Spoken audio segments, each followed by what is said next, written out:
எதையெல்லாம் value system சில பேர் நினைக்கிறாங்களோ அது வேல்யூ சிஸ்டம் கிடையாது. ஏன் ஒரு காலத்துல வந்து பாலிய விவாகம் நடந்துகிட்டு இருந்தது, அது வேல்யூ சிஸ்டமா? It's wrong system. இன்னைக்கு வரைக்கும் அதை ஆதரிக்கிறவங்க இருக்காங்க, இன்னைக்கு வரைக்கும்.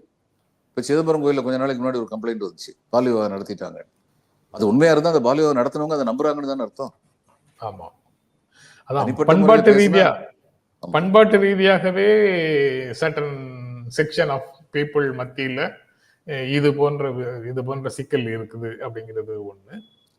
சட்ட ரீதியாக வெரி ப்ரோக்ரஸிவ் இந்தியன் ஸ்டேட் அது வந்து சட்டம் வச்சிருக்குது, மேரிட்டல் ரேப் அப்படிங்கிறத ஒருவருடைய ஒப்புதல் வேண்டும் அப்படிங்கிற உணர்வையே மறுக்கக்கூடிய விதமாக சட்டமே வச்சிருக்குது, அது குற்றம் இல்லை அப்படின்னு சொல்லி.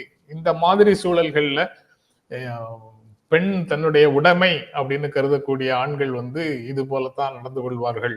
அது நியாயப்படுத்துற சென்ஸ்ல சொல்லல, அவங்களுக்கு நாம செய்யறது தப்புங்கிற உணர்வே இல்லாத அளவுக்கு வேல்யூ சிஸ்டம் ஒர்க் பண்ணும்போது அவங்க இப்படித்தான் நடந்துக்கிறாங்க.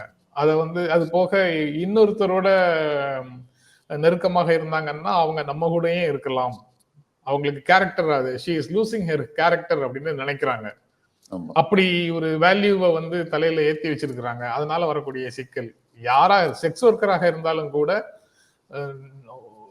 அவங்க நம்ம கூட வரணும்னா அவங்களுடைய ஒப்புதல் வேண்டும் அப்படிங்கிற ஒரு உணர்வே இல்லாத ஒரு சமூகத்துல நம்ம இருக்கிறோம்.